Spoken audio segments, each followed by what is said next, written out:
Ah, perguntar, a pergunta de praxe, né? Leram o texto?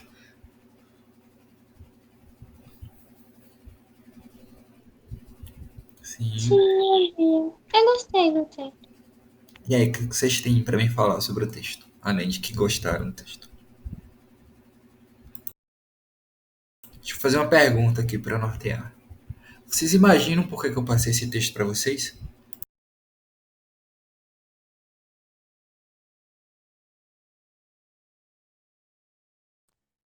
Sim, quando, né, no texto o autor fala que os republicanos, é mesmo, enfim, que para defender o federalismo, né, eles olharam para trás para a época colonial e focaram muito na figura das câmaras municipais, né, mostrando como elas eram importantes. Eu penso que você passou esse trabalho para a gente também fazer esse exercício de olhar quais são os elementos do passado, assim, que os bolsonaristas. Ai, me perdi aqui, perdão. Mas, enfim, penso nisso, assim, a gente pode olhar também quais são os elementos do passado que os bolsonaristas usam para construir realmente essa tradição, assim. Ele fala essa questão de que os republicanos olhavam para as câmaras municipais e tinha uma leitura de que elas eram instituições republicanas, né? Então, acho que, da mesma forma, os bolsonaristas também podem olhar para alguns elementos do passado e fazer essa leitura, assim. Não sei.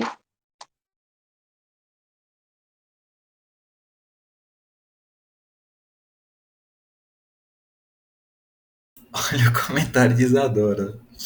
Sinceramente, eu fiquei me questionando o porquê. O porquê é nós estamos, né, trabalhando com cultura política.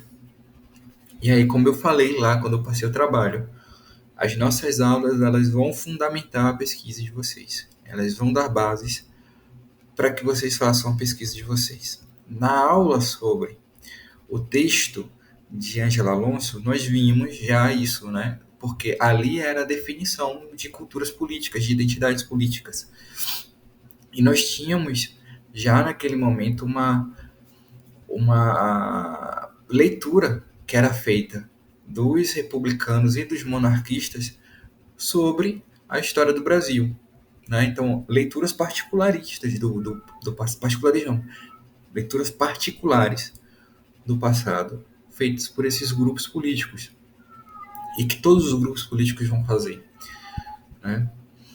Então, na sequência de história que eu fiz para falar, né, sobre essa aula, eu coloquei isso lá, de que os dois grupos políticos que disputaram a presidência ano passado, eles faziam leituras, por exemplo, da ditadura militar, diversas, né? E um vai enaltecer, vai dizer que não foi nem ditadura, né? Às vezes foi uma contra-revolução, né? Ou até mesmo uma revolução, enquanto o outro vai tomar como um período realmente de regime e não só de política autoritária. Existem diferenças, né? Um regime autoritário é diferente de uma política de tipo autoritário, né? Então, é possível ter uma política de tipo autoritário dentro de uma democracia, né? Então, você tem todo um sistema que, que não é ditatorial, mas ações de certos indivíduos são autoritárias, né? Então, o presidente da República pode ser autoritário. Um ministro do Supremo Tribunal Federal pode ser autoritário. Um presidente da Câmara pode ser autoritário. Enfim, políticos podem ser autoritários, ainda que o sistema não seja autoritário. Então, a leitura feita dos anos de 1964 até 1985 são leituras diferentes, né, a partir dos grupos políticos. Então, existe, e não vai ser só desse momento da história, claro, né? O próprio passado colonial ele vai ser estudado de uma maneira em que a forma como certas figuras são vistas é diferente, né? Então, como é que Dom Pedro II é visto, como é que a Princesa Isabel é vista, como é que Zumbi dos Palmares é visto. Ou seja, os vultos históricos, essas figuras importantes que são, ou na verdade, que são alçadas à importância da historiografia, elas politicamente ganham ares, né, de heroicidade e de vilania, né, que estão lá presentes na cultura política. Então, cada cultura política vai fazer uma leitura do passado, vai fazer uma leitura das estruturas do passado, vai fazer uma leitura das figuras do passado, dos eventos do passado, que será diversa uma da outra, entende? Então, o motivo é esse, né? Essa aula é sobre o assunto desta aula, né? Não vou ficar usando é sobre aqui, é muito feio. O assunto desta aula é os usos políticos do passado, né? Ou seja, como que a cultura política ela se apropria de narrações sobre o passado para poder legitimar principalmente os seus planos para o futuro, como é o caso dos republicanos. Tranquilo aqui?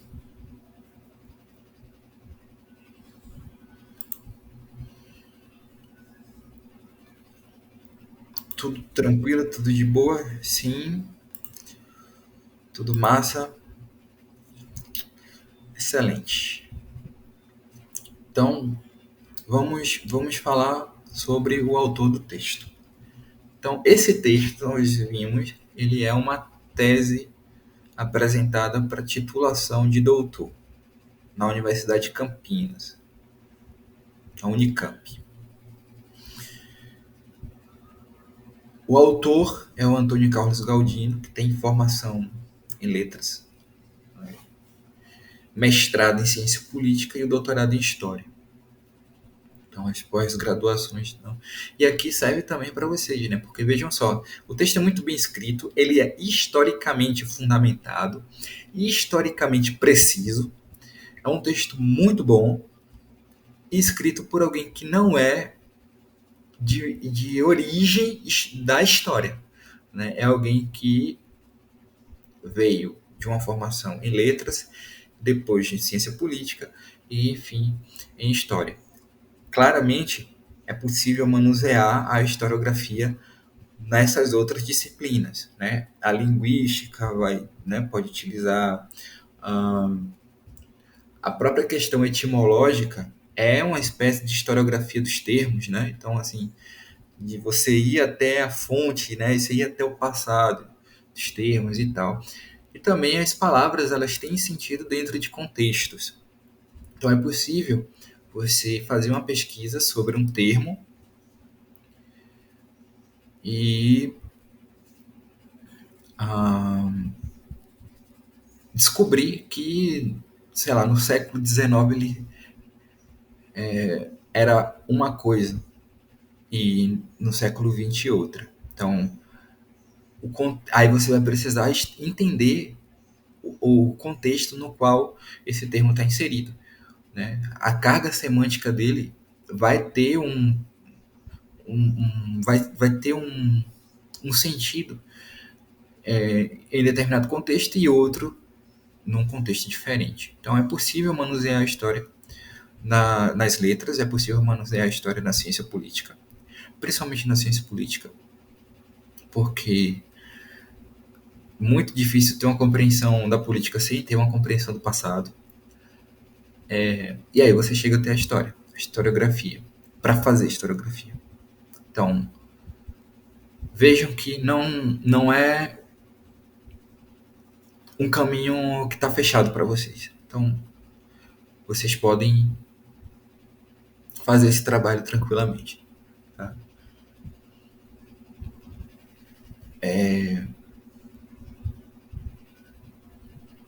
Enfim, então, Antônio Galdino é esse cara, né?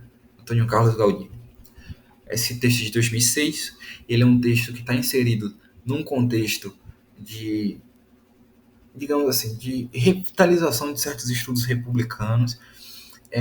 A República, a Primeira República e a história do republicanismo foi, foram muito, como é que eu posso falar, deturpados, né, por certas opções políticas de uma bibliografia que estava imersa no Estado Novo, né, e que tentava deslegitimar o passado republicano do Brasil anterior a 1930. Então, a compreensão que se tem da Primeira República no Brasil, que são aqueles anos de 1889 até 1930, é muito ruim. Né? É uma visão de dominação oligárquica, de a política sendo vista como um jogo de cartas marcadas, de uma política como atraso, né? A política do atraso, um liberalismo do atraso, que na verdade não foi bem assim. O Brasil teve um boom de desenvolvimento na Primeira República, foi assim impressionante. Mas isso é um tema para depois. E também o republicanismo, ele ficou apagado diante da forma como a República foi feita, porque uma vez que ela foi instaurada por meio de um golpe militar, aconteceu que toda a tradição republicana ela ficou apagada, ela não não era estudada, parecia que não valia a pena. Então o texto ele está inserindo isso num contexto de estudos historiográficos em programas de pós-graduação que tentam entender melhor o passado republicano do Brasil, no caso da Primeira República, e o passado do republicanismo no Brasil, ou seja, a tradição republicana, as ideias republicanas, né? O que os republicanos acreditavam e faziam. Então, enquanto a República ainda era um vislumbre e também uma, como é que eu posso dizer, uma propaganda, né? Ela não era um regime feito ainda. Então, esse é o texto, esse é o autor. Agora nós entramos na discussão textual. Então, pedi que vocês lessem somente 17 páginas, né? A página 95 até a página 112. Não sei se alguém despertou interesse para continuar lendo. Ele é um texto fácil de ser lido, pelo menos para mim, não sei qual foi a impressão que vocês tiveram. Vocês podem até falar agora, se vocês quiserem. Se o texto foi difícil, se foi complicado de entender, se tinha coisas ali que vocês nunca tinham ouvido falar, provavelmente sim. Né? Mesmo a Isa aí, que é de São Paulo, talvez nunca tenha escutado falar sobre o Partido Republicano Paulista, a sua fundação, as suas ideias, o que eles acreditavam, né? Então vocês podem comentar, tá bom? Inclusive tem aqui uma mãozinha para vocês quiserem levantar a mão para falar alguma coisa. Tudo tranquilo. Então, o que essa parte desse texto está falando? Que os republicanos paulistas eles estão manipulando o passado de maneira retórica para fazer um combate à centralização da monarquia. Os republicanos eles sempre entenderam que monarquia e república não andavam sós, mas elas não andavam juntas, as duas, mas elas andavam juntos com outras coisas. No caso, a monarquia andava no binômio com a centralização. E a república ela era identificada com a descentralização, no caso, o federalismo. Então, sempre a monarquia é percebida como algo que centraliza e que quebra os poderes locais. Enquanto a república ela é entendida, isso todos os republicanos fizeram, tá? A república é entendida com a federação, com o regime da federação, o regime da liberdade e dos poderes locais. O caso do Partido Republicano Paulista, ele vai ser, digamos assim, especial, porque o Partido Republicano Paulista, dentre os outros partidos republicanos, porque como a República ela precisava ser federal, não havia condições, né, na cabeça dos republicanos de haver um partido republicano nacional. Então não era para existir partido republicano nacional, eles tinham que ser todos provinciais. Então havia o Partido Republicano na corte, esse vai ser o mais famoso, né, que vem com aquele manifesto de 1870, que fala assim, né, da fundação do Partido Republicano no Brasil. Mas esse Partido Republicano é o Partido Republicano da corte, Partido Republicano da cidade do Rio de Janeiro.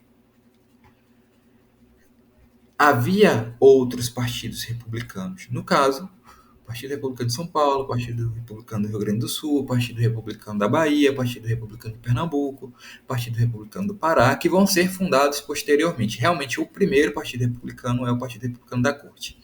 Em 1870, houve a fundação do Partido Republicano na Corte, que foi feita, né, com a publicação do seu manifesto no jornal O País, que era dirigido por Quintino Bocaiúva, que foi um dos maiores nomes do republicanismo no Brasil, do abolicionismo, e também senador da República depois que ela foi feita. Uma controvérsia muito grande, né, fazendo aqui só uma parte, que o Quintino Bocaiúva, o Brasil ele tinha uma disputa de território com a Argentina. E quando a República foi feita, o Quintino Bocaiúva foi lá, foi até Montevidéu para conversar com o, digamos assim, o representante da Argentina, né, o plenipotenciário da Argentina, para fazer a tratativa desses territórios, que seriam os territórios das missões. E o Bocaiúva, ele acabou entregando tudo para a Argentina. Isso deu um bafafá tão grande, né? Deu um problemão. Foi né, o Eduardo Prado, que era um monarquista, ele falou tanto sobre isso, que até hoje a impressão que se tem do Quintino Bocaiúva é de um traidor da pátria, de alguém que entregou o território do Brasil para os hermanos. Né? Aí tem umas conversas lá dizendo que o Quintino Bocaiúva gostava de caudilho, que ele fez isso por causa da mãe dele, que era argentina. Enfim, foi um bafafá. Voltemos, né? Deixemos o finado Quintino Bocaiúva no seu lugarzinho. Né? Enfim. Então, esse foi o primeiro partido republicano. Então, em 1873, houve a fundação do Partido Republicano Paulista, no Congresso, na Convenção, na verdade, de Itu, na cidade de Itu, em São Paulo, na província de São Paulo, né? Então, província de São Paulo. O manifesto do Partido Republicano Paulista, ele trazia coisas interessantes, né? Porque foi o primeiro manifesto republicano a tratar da questão da abolição. Então, existe a acusação de que institucionalmente o Partido Republicano nunca falou nada sobre a abolição da escravatura. Não é verdade.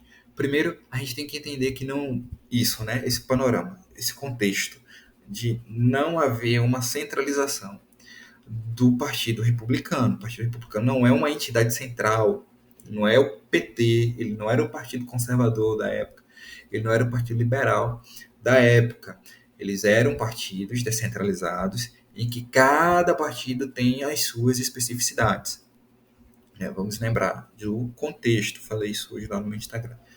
Contexto, sempre os contextos para a gente não fazer interpretações escabrosas, né? Como essa. Né? Que isso aí não é nem a interpretação escabrosa, isso aí é um erro mesmo, um erro, né? Uma mentira. Né? O Partido Republicano Paulista tratou, sim, da abolição da escravatura. Ela seria feita de maneira federalizada, ou seja, cada quando a República, se eles tivessem que fazer, no caso, se a República chegasse antes da abolição e os republicanos tivessem que fazer, cada estado, cada unidade federativa faria a sua abolição no seu ritmo e com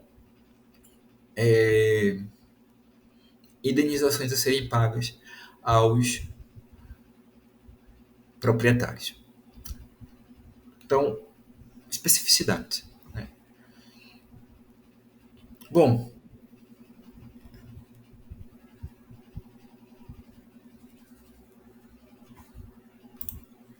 esse texto li, infelizmente, com uma visão jurídica. Não é infelizmente porque você está partindo daquilo que você trabalha. Né? Você é advogada, a coisa mais normal do mundo é que isso aconteça. Ver a aula está me ajudando a direcionar no contexto mais histórico e político. Que bom, que bom que está ajudando a fazer isso. E aqui para vocês também compreenderem como as coisas acontecem ainda hoje. Que a gente está inserido num contexto. Né? O bolsonarismo estava inserido no contexto. O governo Bolsonaro estava inserido no contexto. Né? Nós temos que lembrar sempre disso.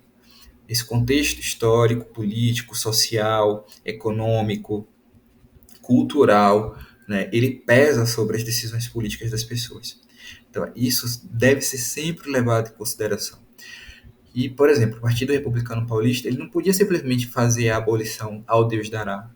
Né? E a própria manifestação da indenização, ainda que muitos de seus partidários fossem contra indenizar proprietários,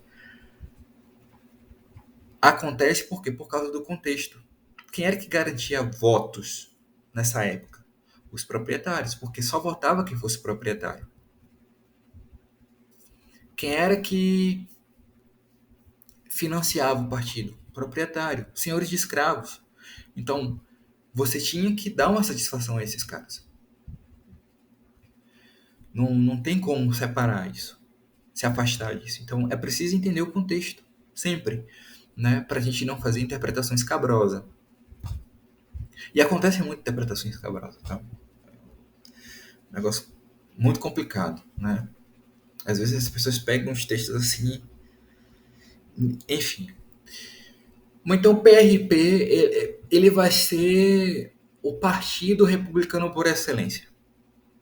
Ele vai ter uma organização partidária, né? Ideias, convenções, tudo. Ele vai ter um sistema partidário muito, muito, muito bem definido, muito bem organizado e que vai permitir até mesmo que ele seja capaz de fazer deputados em São Paulo. São Paulo, nessa época, apesar de ser uma das províncias que mais crescia, né, entre 1850 e 1880, a representação de São Paulo era muito aquém da sua população e da sua capacidade econômica. Os paulistas sempre reclamaram disso, continuam reclamando até hoje. Né? Então, os paulistas eles tinham 9 deputados na Câmara dos Deputados Gerais. Era muito pouco. E os republicanos tinham de concorrer com isso. Você tem 9 distritos eleitorais, 9 cadeiras. E os caras têm que competir por 9 cadeiras com os outros partidos que eram mais tradicionais, que tinham uma adesão maior da população. E eles conseguiram eleger dois. É claro que isso foi numa falcatrua, porque eles estavam trocando votos com o Partido Conservador. Então, digamos assim, existe um distrito em que O Partido Conservador é fraco, o Partido Liberal é forte. Mas se o Partido Conservador se juntar com o Partido Republicano, que tem um pouco mais de força do que o Partido Conservador ali, eles conseguem derrotar o Partido Liberal. Foi assim que os deputados republicanos foram eleitos. Então eles trocaram votos. Nesses lugares em que os republicanos eram mais fortes que os conservadores. Para derrotar os liberais, os conservadores votavam nos republicanos. Nos locais em que os republicanos eram mais fracos do que os conservadores. Mas para derrotar os liberais, eles votavam no Partido Conservador. Estratégias políticas, né? Contexto político, né? Para que você conseguisse ganhar voto. Era assim. Né? Para que você conseguisse vencer a eleição, você tinha que fazer essas coisas. Né? Compromissos políticos com seus adversários. Né?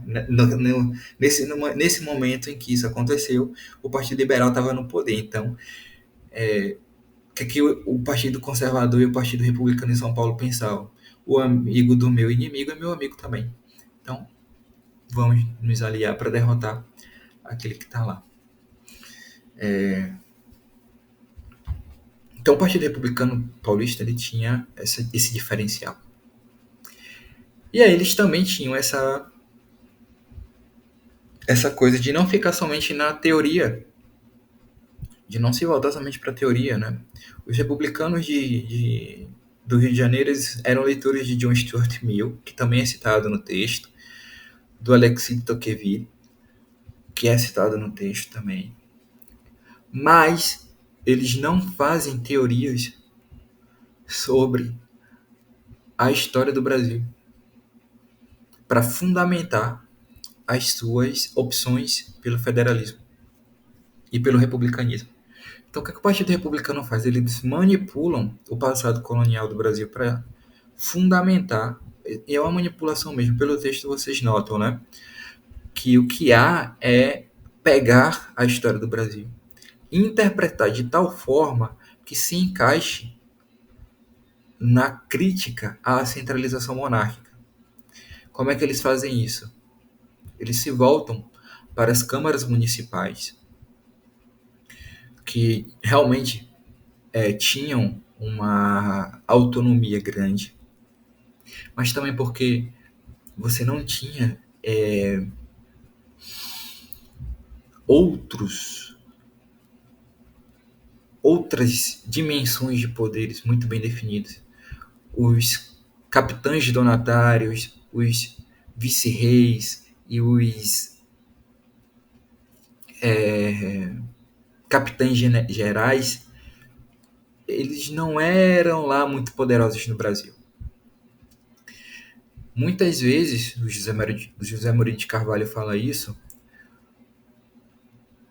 os potentados locais eles passavam sobre a autoridade dessas figuras para chegar direto ao rei em Portugal.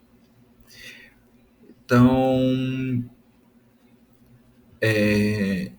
a Câmara Municipal ela realmente tinha uma autonomia e os potentados locais eles eram mais ousados, né? Mas não era como os paulistas entendiam. A Câmara Municipal não era uma entidade republicana como eles estavam interpretando. Que é isso que eles estão dizendo. Que as câmaras municipais são republicanas e são federalistas. Né? Então, é uma manipulação do passado. É uma invenção de um passado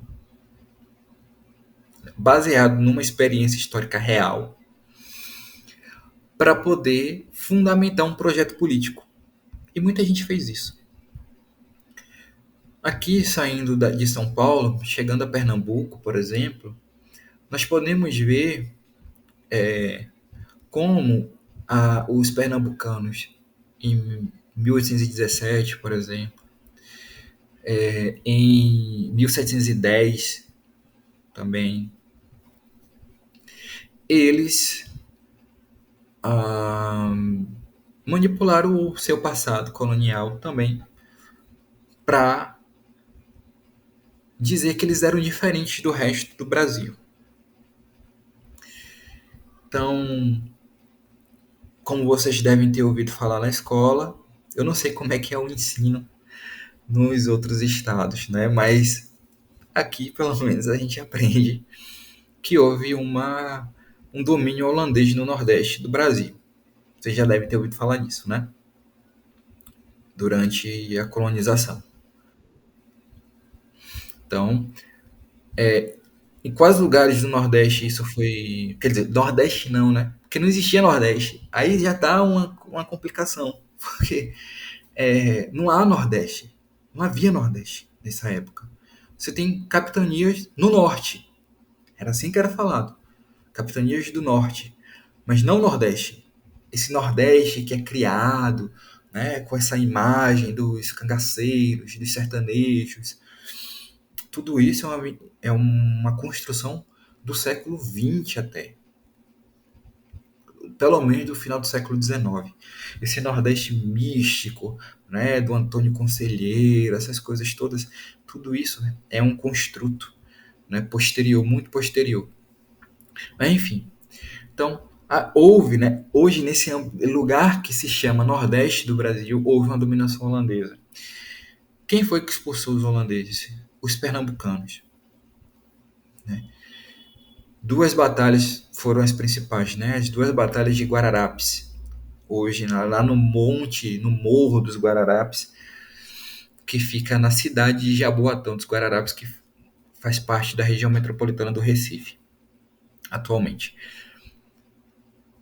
Os pernambucanos, ao expulsarem os holandeses da sua capitania, eles passaram a interpretar essa ação como uma diferenciação entre eles e as demais capitanias da América Portuguesa. Então eles se voltam para o rei para dizer bem assim: ó, nós ganhamos, fomos nós, não foi Portugal, não foi Espanha, não foi ninguém, fomos nós com nosso suor, com nossas fazendas, né, com tudo aquilo que a gente tinha. Então o que a gente precisa é um contrato social próprio. Então, a cobrança de impostos deve ser diferente. Nós devemos ter mais autonomia administrativa, nós devemos ter um monte de coisa aqui. E isso vai se construindo até pelo menos 1817, quando acontece a proclamação da República em Pernambuco. Dom João está aqui no Brasil já. Né? O Brasil já tinha sido elevado a reino, por exemplo, em 1815. Foi em 1815 ou foi em 1818? Foi em 1815. Em 1918 foi a coroação de Dom João como rei. E os pernambucanos, eles olhando para o seu passado, a imagem que eles tinham de si mesmos, os moveram a se revoltar contra a corte no Rio de Janeiro, que era a corte joanina. Então, a manipulação do passado, porque os pernambucanos, os que fizeram aquilo, não entenderam dessa forma. Não entenderam dessa forma. Não entenderam que eles estavam fazendo aquilo para se diferenciar. São os seus descendentes que entendem dessa forma. São os seus descendentes que entendem diferente. E no futuro, né, anos depois, quando o Brasil já se fez independente, quando o país está estabilizado, na historiografia nacional, o que acontece? Esses eventos da reconquista, né, de Pernambuco, eles passam a ser interpretados como algo da unidade nacional. Então vejam só, aquilo que era a devolução de um território para a coroa passou a ser não a devolução, mas sim uma livre e espontânea adesão a um império. E posteriormente a identificação de uma nacionalidade brasileira. Então, são três interpretações do mesmo fato. um fato, um fato que aconteceu, a expulsão dos holandeses de Pernambuco. Mas esse fato ele vai ser interpretado de três maneiras diferentes. Uma maneira quando ele acontece, uma segunda maneira alguns anos depois, uma década, 2 décadas depois, e de uma maneira diferente. Aí segue, né? Isso segue, mas vai chegar um momento que ele vai ser interpretado quando Pernambuco passa a fazer parte do Império Brasileiro, de uma determinada forma, de uma outra forma. Então, em três momentos, o mesmo evento ele pode ser interpretado a partir disso, de interesses políticos diversos. Então, o mesmo caso, voltando para o texto, voltando para São Paulo, no mesmo texto, o mesmo entendimento de um passado livre é feito por um conservador, como o Richard Downt, e pelos republicanos. Então, eles estão interpretando São Paulo livre, só que pela altivez aristocrática de sua população que a fundou, né? E, no caso dos republicanos, pela liberdade de suas instituições. Então, o foco é diferente,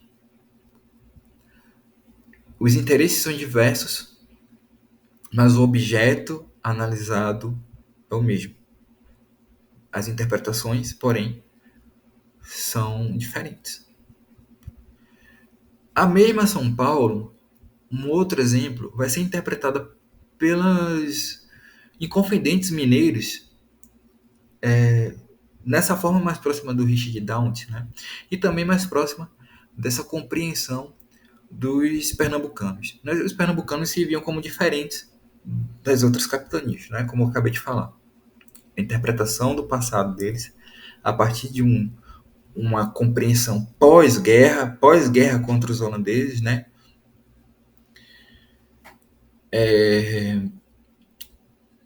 Vai defini-los como diferenciados. Nós somos os pernambucanos, nós somos os mazombos, nós somos diferentes dos outros. Nós precisamos ter também tratamento diferente, o eu-rei.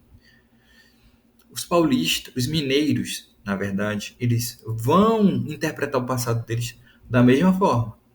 Eles vão enxergar o quê? Nosso território foi conquistado pelos emboabas. Pelos emboabas não, perdão. Os emboabas eram os estrangeiros.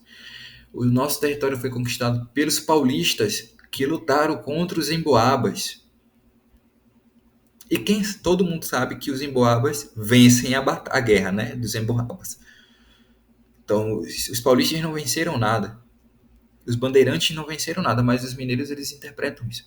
E no texto sobre Ouro Preto, né, o poema chamado Ouro Preto, eu acho que foi o Cláudio Manuel da Costa que escreveu, que era um inconfidente, ele diz isso. Não, nós somos diferentes. Por quê? Porque o nosso território foi conquistado pelos paulistas e entregues a Portugal. Né? Nós é que fizemos a exploração disso aqui. Fomos nós, não foram os portugueses. Esse território nos pertence, portanto, nós queremos ser independentes. É o nascimento de um certo patriotismo, de uma interpretação de eventos históricos que dão base para ele, mas que historiograficamente não se sustentam. No entanto, são instrumentalizados e manipulados politicamente. Em todos os momentos isso vai acontecer. E isso vai acontecer agora. Isso vai acontecer nesse momento. Né? Tem um outro texto, eu queria até passar para vocês, mas eu acabei deixando de lado, né, até para não apertar vocês muito. Que era o quê? Era um texto que falava sobre a revista Veja no período da ditadura e como a Veja trabalhou o passado, né? Os eventos de independência do Brasil, por exemplo, nos 150 anos, né? Em 1972, enfim, durante o governo Médici e tal. E nesse texto, A autora, ela fala sobre a, a junção entre política e passado, entre política e história. Que ela diz que o próprio Garrastazu Médici dizia isso, não existe, não se governa sem o passado. Não se governa sem o passado. Então, o passado ele é um recurso para sustentar a política. O passado é um recurso quase sempre manipulado, né? É muito triste. Eu, como historiador, fico muito triste com isso, porque o passado ele é assim, completamente deturpado em função de posições políticas, de projetos políticos. Mas assim, tem que lidar com isso, né? Isso vai acontecer. Então, o passado é um recurso para projetos políticos. Passado, uma leitura do passado sustenta projetos políticos e sustenta identidades políticas. Então, quando vocês veem o movimento negro se voltando, se afastando, porque assim, o movimento negro ele começou vangloriando, né? Perdão, honrando a princesa Isabel, os abolicionistas daquela época. E aí o movimento negro atual ele se afasta da figura da princesa Isabel e passa a cultuar figuras como a de Zumbi dos Palmares. Então existe um deslocamento aí a partir de certas leituras do passado, porque a princesa Isabel não fez nada pela abolição, é isso que eles interpretam.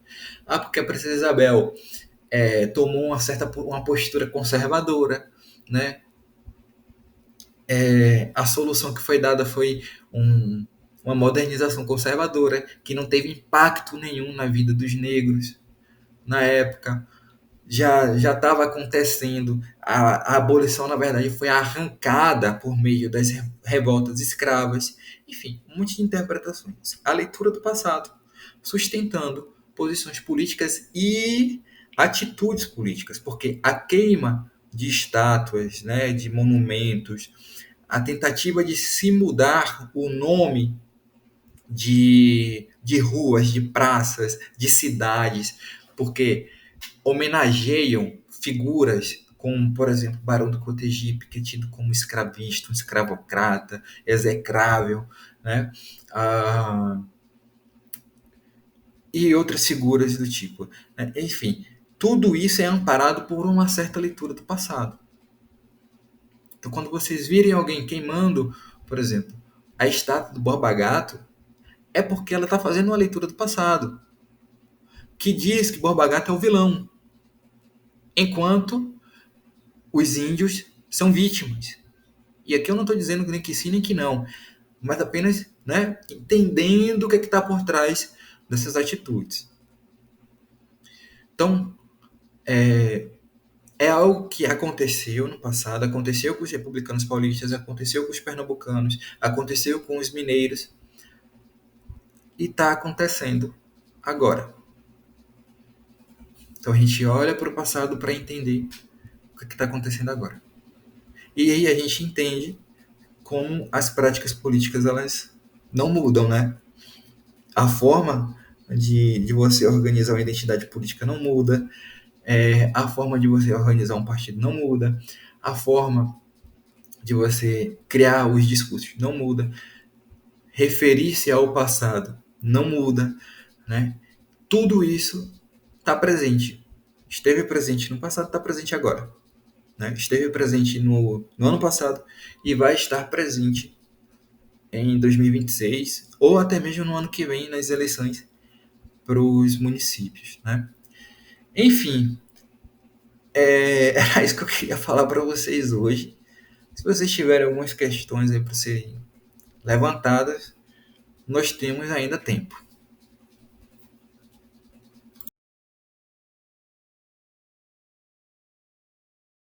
Dúvidas sobre o que eu estava falando, dúvidas sobre qualquer coisa aí, dúvidas sobre o texto, podem mandar. A aula vai ficar gravada? que eu vou assistir a parte que eu perdi, Tá gravado já. tá? Tá gravando, na verdade. Tranquilo.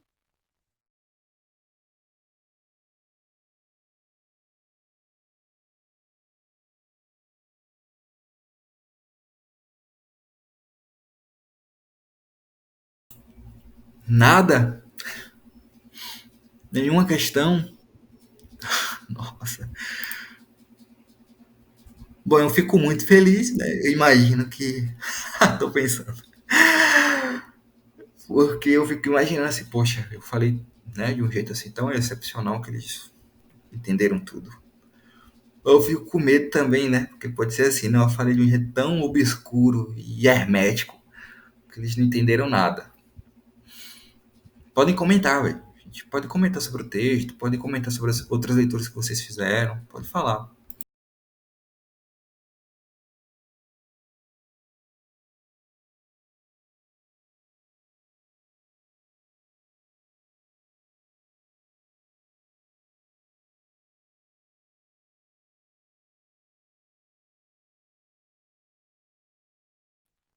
Eu não li o texto. Me atrapalhei com as minhas outras coisas e acabei não lendo, cara.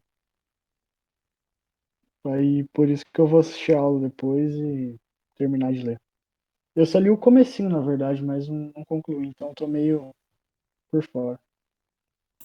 Entendi. Então esse texto, como eu falei no começo, eu passei para que vocês tenham noção de como o passado pode ser manipulado politicamente, né? Então, a construção do texto, aí você já vai para o texto. Leia o texto, tá? Não deixe de ler. Você já vai para o texto com essa noção de que o autor ele está tratando de manipulação do passado, de invenção de certas tradições, né? Ele usa esse termo invenção uma tradição inventada, né? As meninas que leram aí devem ter notado isso, que tem um tópico. O tópico eu acho que começa na página 104, eu acho, vai até a 112, chamada Uma Tradição Inventada. Ele está pegando esse termo do livro do Hobsbawm, chamado A Invenção das Tradições. Eu acho que não faz muito sentido o uso, a não ser nessa questão da manipulação do passado que toda tradição inventada faz. Mas o que é que o Hobsbawm chama de uma tradição inventada? A tradição inventada é sempre um rito, tá? É sempre um conjunto de ações. Por exemplo, uma salva de tiros, né, num evento militar. Isso é uma tradição inventada. É claro que ela tem um recurso do passado para sustentar isso. Né? Uma encenação. Né? Por exemplo, nos Estados Unidos existe a encenação da Guerra de Secessão. Né? Foi a guerra que foi lutada ali na década de 1960 contra dois estados. Tá? O pessoal chama de guerra civil. Pelo amor de Deus, não foi uma guerra civil. Foi uma guerra entre dois estados. Os confederados contra os unionistas, contra a União. Estavam lutando para se separar. Não era uma guerra civil. Ou é chamar de guerra civil no sentido de pacificar e de justificar justamente a construção que os Estados Unidos tomou depois dela. Né? Muito mais centralizada, coisa toda. Mas qual é a questão? Eles fazem a representação. Né? Aí tem o exército confederado, tem o exército da União, que ficam lá, né? Um teatrinho, né, do pessoal dando título. Isso é uma tradição. Quando foi que essa tradição começou? A gente não sabe. Em algum momento ela começou, ela foi inventada por alguém e passou a ser um costume. Isso é uma tradição inventada. No contexto do nosso texto aqui, a coisa a que o republicanismo está se referindo, né? A coisa que, na verdade, o autor está tratando não é uma tradição inventada, não é um rito, não é um costume, é simplesmente manipulação de passado. Né? Então, assim, eu preferiria chamar de, sei lá, né? Pode ser também uma tradição inventada, no sentido de tradição como identificação, assim, como história que é contada, né? Aí sim, aí faz mais sentido. Mas a referência ao livro do Hobsbawm não faz sentido nenhum, né? Fica aqui a crítica ao Antônio Carlos Galdino, né, que já é doutor e está sendo criticado aqui por um graduado apenas. Deixa eu ver aqui o que foi que a Isa falou. Vemos a oposição ao bolsonarismo manipulando o próprio contexto histórico, até mesmo em relação à verdadeira identidade dos bolsonaristas. Como saber de fato o que aconteceu historicamente diante de tantas manipulações? Essa pergunta é excelente, porque me dá brecha para falar sobre uma coisinha. Todas as fontes, elas são ideologicamente marcadas. A fonte ela é construída a partir de um ponto de vista. O que é que você tem que fazer para dirimir a verdade, né? Destacar a verdade dali? Você vai ter que estabelecer o método historiográfico. Você vai ter que fazer comparação entre fontes.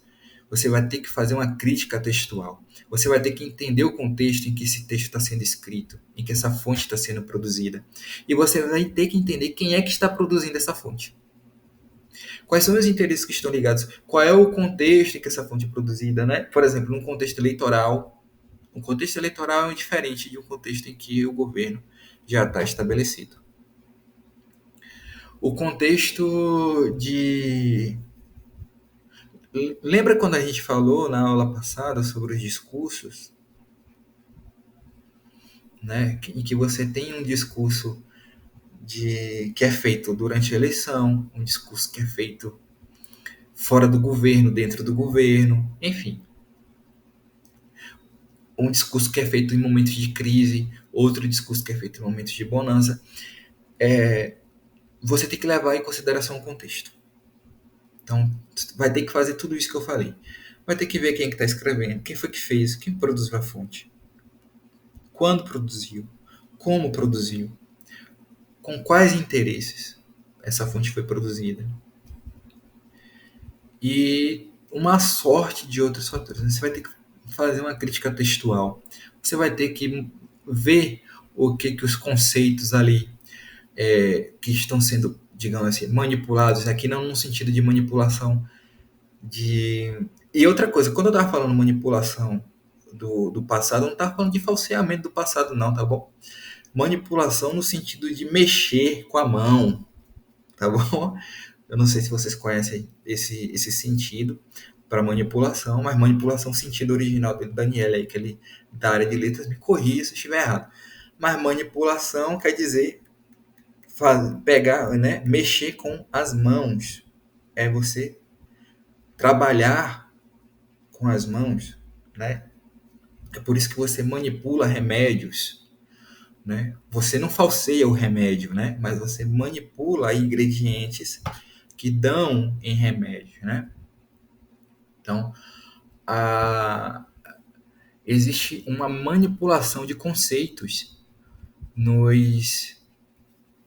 nos discursos políticos, né? E que você tem que saber o que esse conceito significa no determinado contexto que ele está sendo usado. Então, por exemplo, é diferente uma pessoa de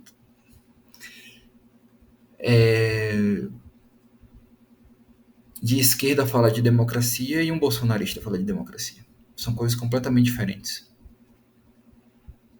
Então, quando existe uma crítica dizendo que os bolsonaristas são antidemocráticos, existe um conceito de democracia que está ali por trás que não necessariamente corresponde àquilo que a gente entende por democracia. Aí você faz a crítica textual. Aí você entende o que os caras estão falando. Por exemplo, no nosso texto aí que a gente leu, existe um termo utilizado ali, que é provincialismo.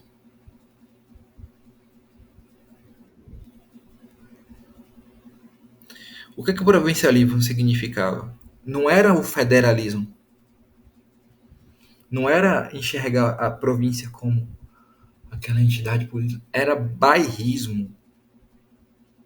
O provincialismo era você enxergar o seu lugar como superior. aos outros. Não é isso que o bairrista faz? Ele enxerga a sua cidade, o seu bairro, o seu estado como superior aos demais. Isso é o provincialismo. Então, o provincialista não é aquele que